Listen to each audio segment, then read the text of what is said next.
Hello, today I will guide you on how to calculate percentages of total in Excel. If you're trying to calculate the percentage based on that cell, here's a quick way to do it. Type equal sign, then select the cell next to it.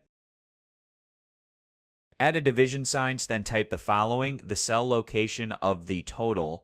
We use a relative cell position for the first one, but we want the total number to always stay in the same cell. Use dollar signs, dollar to fix the cell reference. Don't forget to change the formatting to percentage.